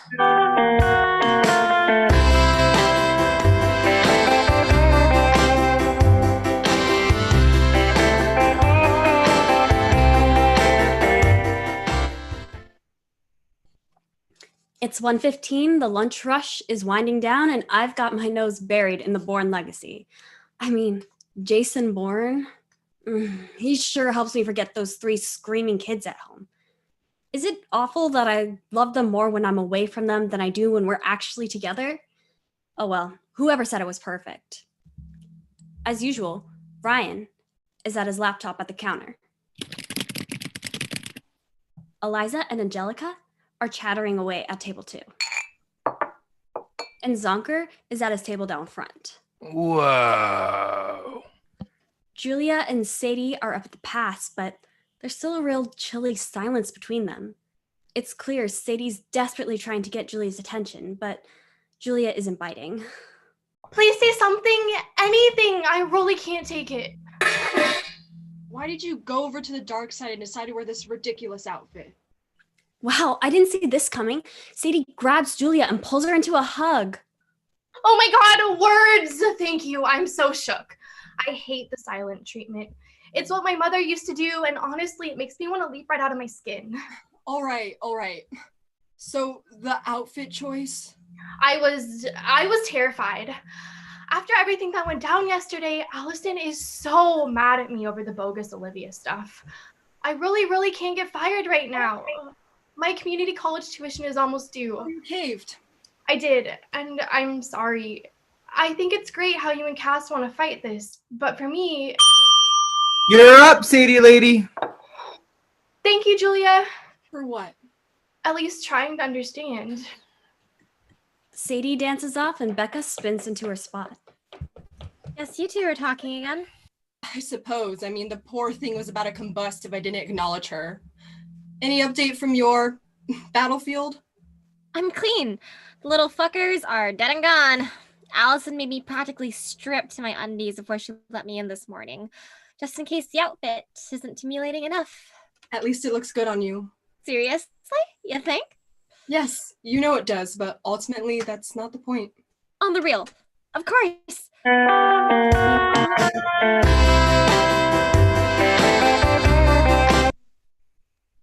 Meanwhile, over at table 2. Have you two decided? Yes, we'll have Actually, we'll split the eggs. Benedict. We're trying to watch our cholesterol. Oh, Lulu. Oh,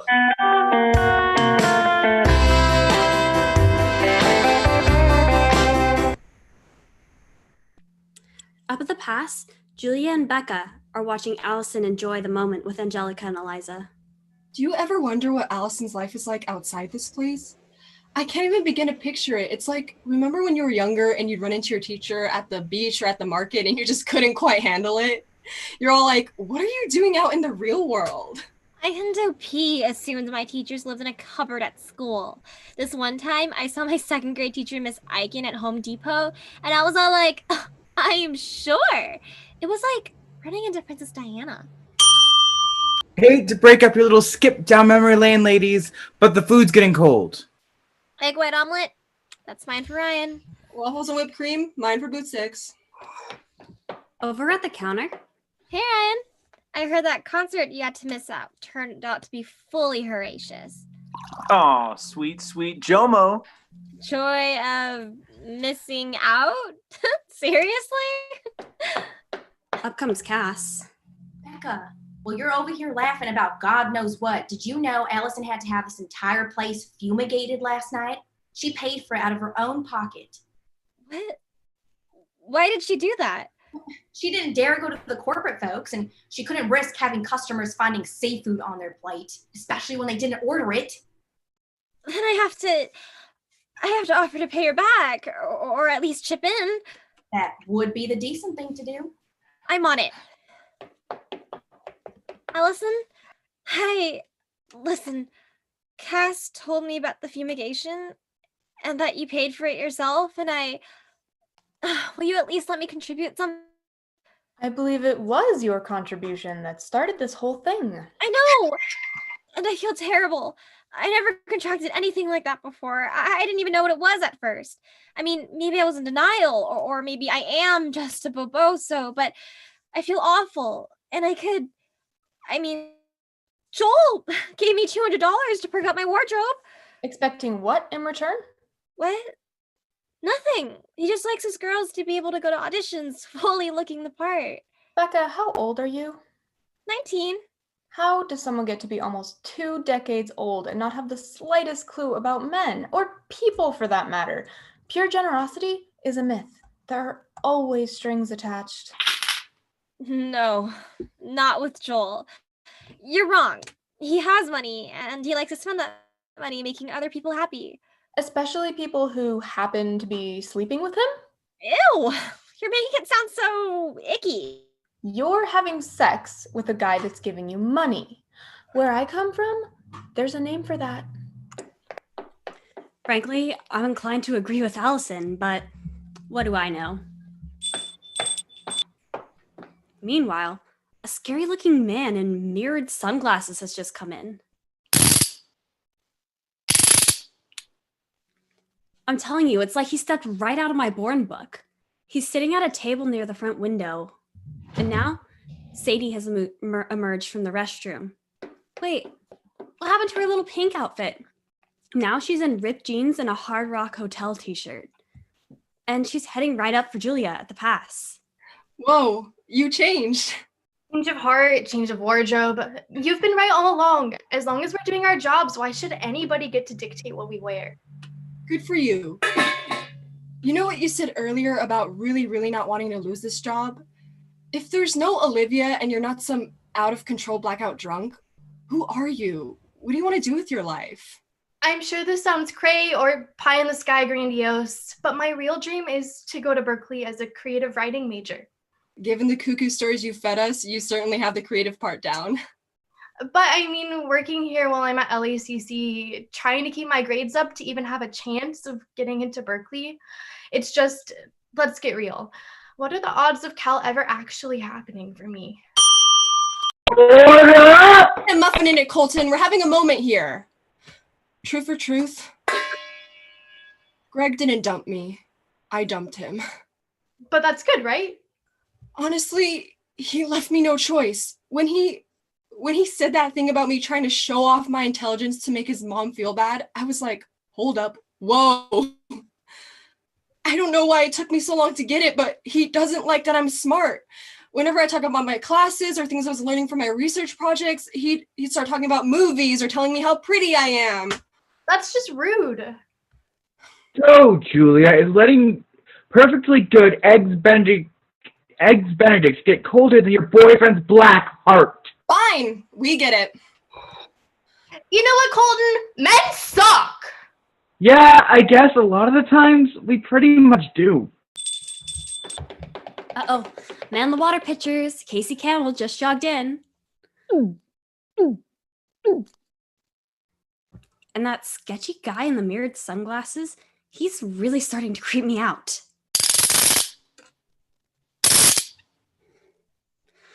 Over by the counter, Julia and Cass are eyeballing him too. What if he's a cyborg? He could be, seriously. No human sits that straight. My guess is he's FBI or CIA. Holy cow, what if he's here to deport us? Wait, who isn't an American citizen? Oh my God, Cass, since when does that matter anymore? Wake up. Am I stranded on a desert island here? More water, please! Coming! Hey, Becca, do you have a sec? What's up? No, I've been working on this screenplay. Yeah, Sadie said. Well, I'm almost done, and I think I have a line on financing to actually get it made, and well, I sort of wrote the leading lady for you. You what? I think you're great. I mean, I'm not some creep or anything, but okay, shit, I'll just say it. I've been writing in here because I have a crush on you, I guess.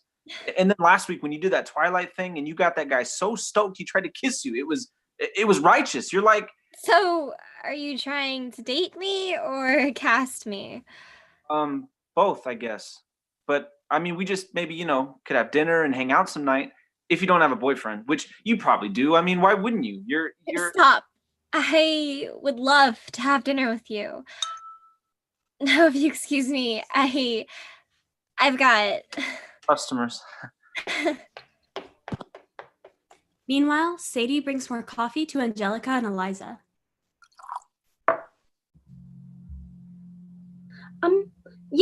We never want to.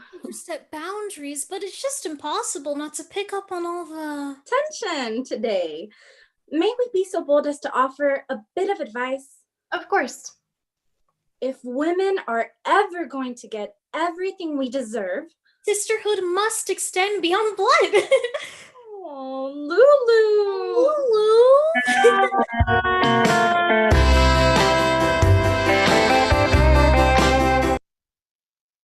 Meanwhile, near the cash register. So, Allison, do you honestly want to know why I'm working here? The real reason? I'm Kyle's fourth wife. The average shelf life of the other three has been 6.2 years. We've been married for a little more than 5. Sure, it seems like he adores me and it feels like everything's great, but I have no intention of being one of those idiot women who wake up one day and find themselves out on the street without a pot to piss in. I take it there was a prenup? Ironclad. I live with my mother, who's severely incapacitated from a stroke. I'm here or I'm with her. That's pretty much my life. So I guess we all need to cut each other a little slack.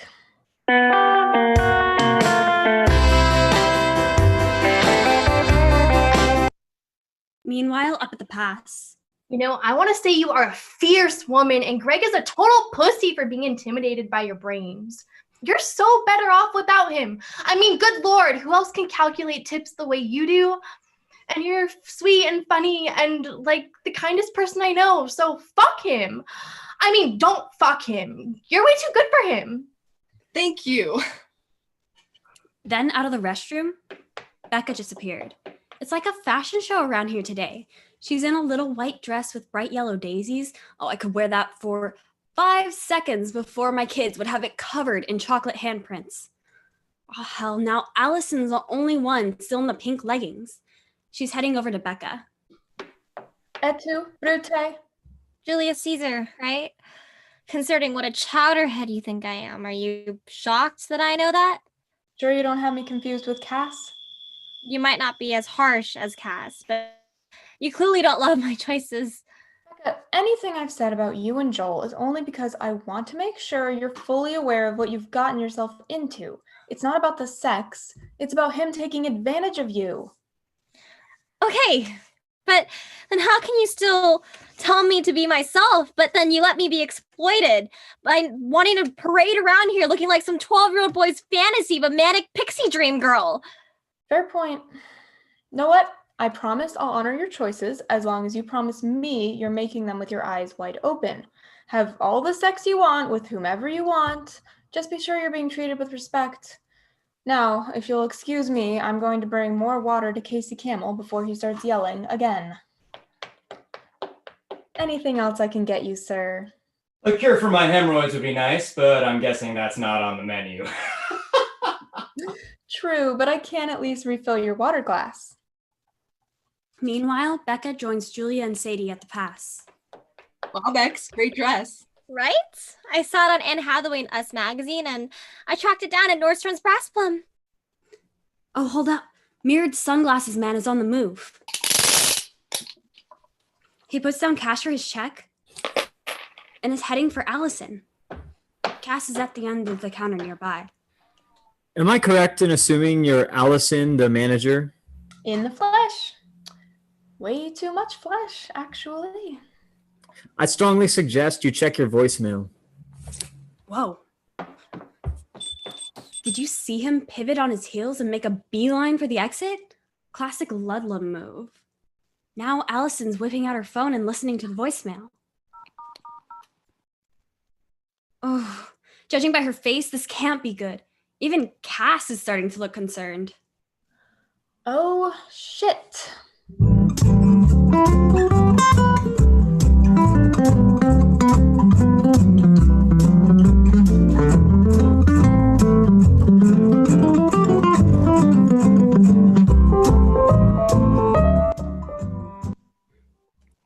Mercifully, there's this waiting bench right outside Platter so that even after the girls close for the day, I can stay out here and read my book a little bit longer before heading back to Chaos Central, aka my life.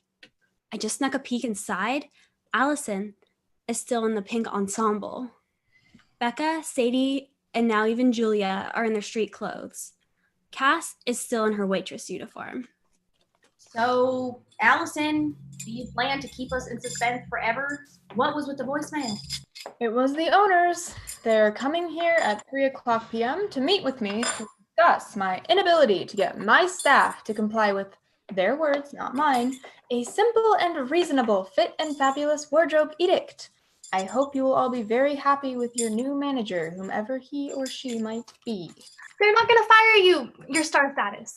On the real, who else could be as dedicated and care as much as you? You mean because, unlike the rest of you, I have no life? You have your mother.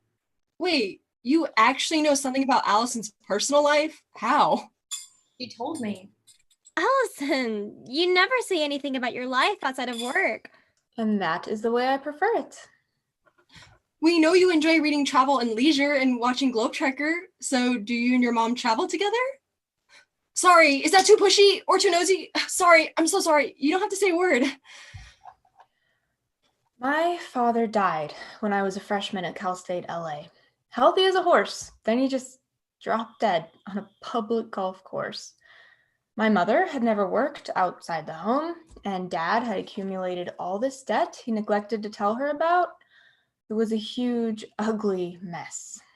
So I quit school. I helped Mom sell her house to get her out of under all that debt, and then we moved into a crappy one-bedroom apartment 3 blocks from here. 2 years ago, she had a massive stroke at 55 years old. She can hardly speak. She can't feed herself. I don't talk about my life because I have no life. My married sister takes care of mom during the day while her kids are at school, and then I'm on duty from dusk till dawn. That's it. Wow. You know, Allison, now that everybody knows my whole wild and crazy life was a total lie, I could come stay with your mom some evenings so you could get out. And do what? To be perfectly honest, I wouldn't have the slightest idea where to go. I'm single now. Maybe we could, I don't know, go to a movie or a bar or do girl things. What the devil are girl things? I don't know. Sorry. I'm sorry. I'm only trying to help Allison. You know, you sincerely need to stop doing that, Julia. Nice she wants to help Allison. I'm not talking about helping. I'm talking about apologizing. Seriously, Julia, you endlessly apologize for absolutely everything. It's not healthy. Own your opinions. Have the right to be wrong. It makes me crazy the way women just say sorry for existing on this earth. I'm sorry. I mean, I can't help it. Most of the time, I don't even know I'm doing it. It's just the way I was raised. Yeah, to be a second-class citizen, I get it. My mother's whole thing was about being pretty to attract a man. She never talked to me about my grades or thinking ahead to college. For as long as I can remember, it was about my hair and my skin. Oh, and God forbid I ever went out of the house without my nails being done. Sometimes in acting class, somebody will reference a play by Samuel Beckett or use a word I've never heard. I mean, what the hell is mendacious anyway? Mendacious. Telling lies, especially habitually. Great. Another word of the day. Got it. Moving on, when it happens, my heart starts racing and I get this icky cold sweat on the back of my neck. I feel so stupid. Like, where was I when everybody else was learning this stuff? I didn't care. I just didn't. I was too busy wishing I had cheekbones like Ariana Grande or Lady Gaga's wardrobe. I never got why anybody would want to read like Ayn Rand. It's pronounced Ein. Yeah. Thanks for proving my point, Julia. But still, I didn't get why anybody would want to read that shit as long as Teen Vogue and People existed. Why wouldn't you feel this way, Becca? Our whole lives are filled with double messages. Think about what awful role models we're bombarded with from the minute we're born. Ever notice what a total bitch Tinkerbell is? She gets the Lost Boys to shoot the Wendy bird out of the sky because she's afraid of the competition. It doesn't even make sense. I mean, it's not like she could ever fuck Peter Pan. She's 2 inches tall. Okay, so my dad is the senior vice president of this huge company that sells office furniture. Please don't ask me what he does all day because I don't have a clue. But we know he's important because he has my mother go buy him expensive suits and power ties. Do you know that my mother graduated from Cornell? Near the top of her class. She got a degree in chemical engineering and had plans to be a researcher. But all the jobs she was offered were up in the East Coast or Northern California, and Dad's best offer was here. So she deferred and then got pregnant twice. Now she buys matching suits and power ties. That fully rocks. Does it? She seems happy most days. Right before I graduated high school, we had this senior awards assembly, you know, for all the things the class votes on. I remember watching Megan Strobel gliding down the bleachers with her perfect strawberry hair to accept the best looking award. And then Katie Merkel did some hilarious pratfall to accept her class clown prize. And then they called my name. Most intelligent. Do you know how humiliating it is to have your biggest talent be that you're good at math? But you hundo the way you calculate tips? Yeah. And then when I have the audacity to use my brain, men hate me. He won't if he's the right man. Is there such a thing? Yes! Ruth Bader and Marty Ginsburg were married for like 56 years, right up until he died. Barbara and Stuart Boxer have also been married for that long. Jesus, even Sharon and Ozzy Osbourne have been married for 35 years. And she's way smarter than he is. Oh my lord, how do you know this shit? People magazine. I am absolutely petrified of horses. But your Brentwood Equestrian Center Day, all those fantabulous pictures? Why do you think I kept my sunglasses on? It was to hide the terror in my eyes. I only went because Kyle was so excited to take me. I do a million things that get him happy in the pants because, well, I have a pathological fear of disappointing him. Guess that's why you to go to cross-dressing conventions, huh? Actually, that's one of the activities I love doing together, or did until recently. What happened? We were getting into the elevator to go back up to our room, and I heard these two drag queens dressed like Vegas showgirls with the feathered headdresses and sequins for days. Right?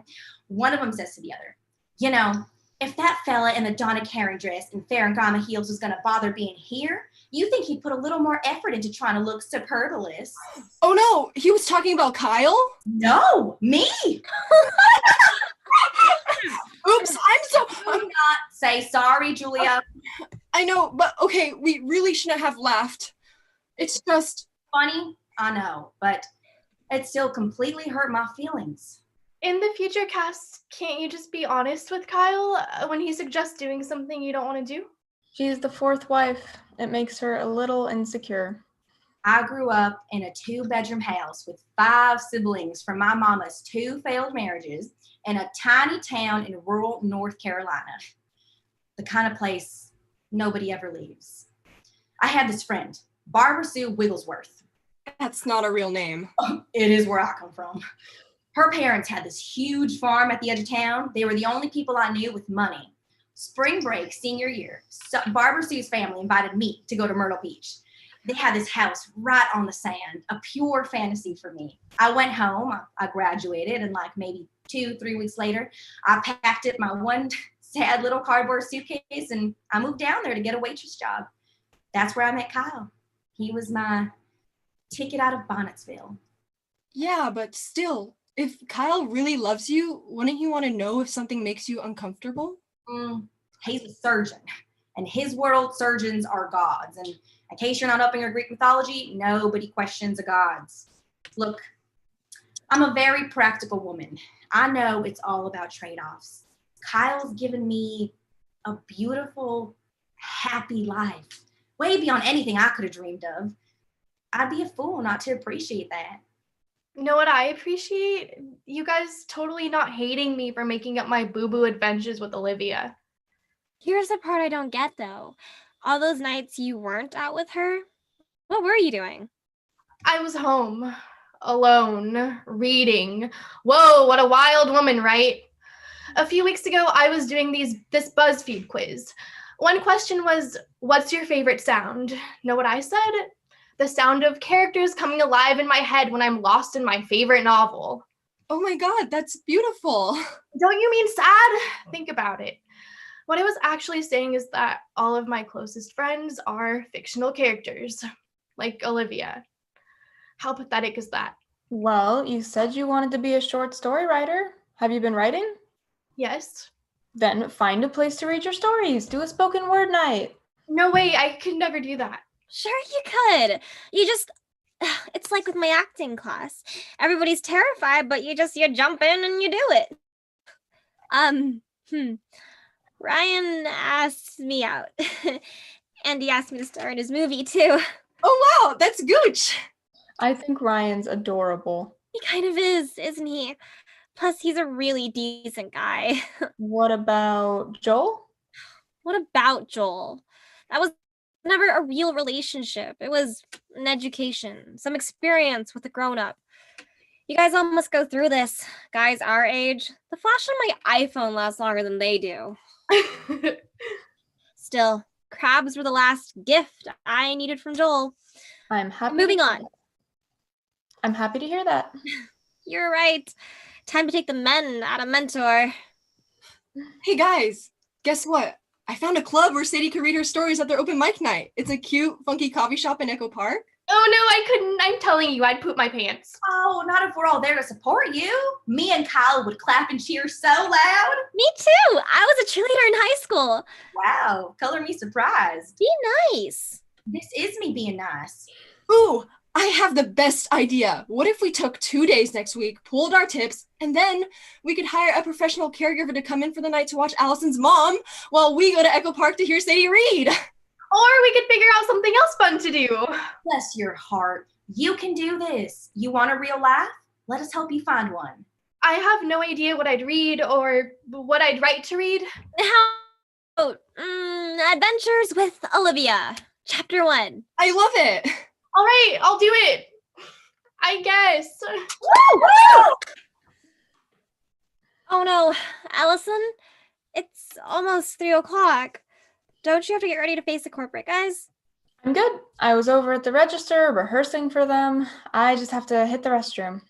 All right, all y'all, let's get this place as neat and clean as possible for those corporate folks.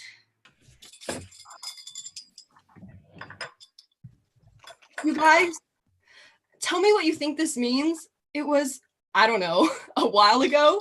I had this like incredibly vivid dream that I slept with the last munchkin. Wait, you what? For some reason, I remember absolutely every detail of the dream. I was at the checkout line in Albertsons and I ran into this munchkin. He was funny and so sweet. But are we talking about some random little person or do you mean an actual munchkin? No, he said he was a real one and not just any munchkin, the very last one. Oh my Lord, how old was he? Old, but he was adorable and hilarious. So we went back to my place to, do the deed. And before he left, he totally did the lollipop guilting for me. He did not. I did. We represent the Lollipop Guild. Yes, exactly like that. God, what does it mean? Am I insane?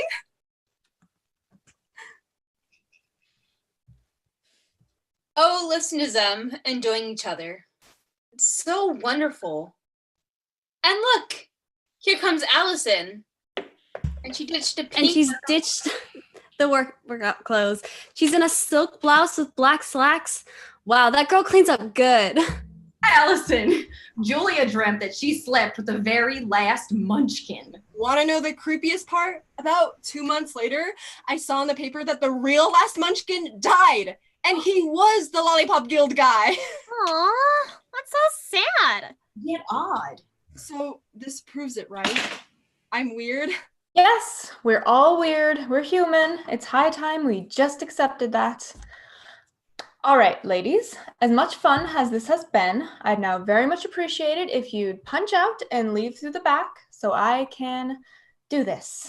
Wait a hot minute. Why in the world should you have to face these corporate assholes alone? Oh, this is great. Cass is striding over to Allison. She's bending Allison's right arm and propping it on her right hip. And now Cass is linking her arm through Allison's and scooting them around so that way they're facing the front door. Now what? Julia's going to Allison's other side, bending her left arm and linking her own arm through it. And now Becca is moving beside Cass and they're linking arms. And Sadie's linking arms with Julia. Oh my God, I absolutely love this. The 5 women have straightened up. They're squaring their shoulders and in perfect alignment. They're taking a synchronized, confident step closer to face the front door. You got this, ladies. Yes!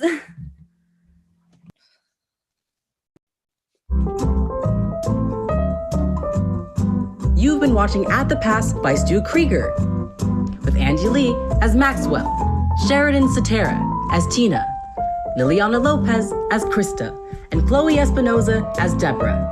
Tony, Zonker, Casey Camel, and Mime were played by Robert Gallegos. Bernie, Slurpy, Grumpy Sid, and Mirrored Sunglasses Man were played by Griffin Deniger. Maria, Angelica, construction worker, and mom were played by Ximena Torres. Eliza, teen daughter, poker face, and medical student were played by Jayla Jacob. Joe Tyler was Ryan. Jackson Sweeney was Colton. Winnie Sun was Julia. Jade Duong was Becca. Ann Hughes was Allison. Hannah Hyatt was Sadie. And Gwendolyn Benitez was Cass. Foley art was created by Madison Beer, Joseph Burgos, Brenda Diaz, Andrea Arriaga, Elaha Ojose, and Taylor Fess. Foley designer was Kerry Jones. Stage manager was Taylor Fess. Assistant stage managers were Elaha Ojose and Andrea Arriaga. Technological stage manager was Johnny Macias. Production manager was Ben Tusher. Assistant directors were Winter Lawson and Stephanie Padilla. Dramaturg was Winter Lawson. Podcast editor was Harley Groh, with support from Israel Fleetes, Nathaniel Wilds, and the Excite team. The Platters theme tune was composed by Nat Perez. At the Pass was directed by Bella Merlin and produced by the Department of Theater, Film, and Digital Production at UC Riverside, April 2020.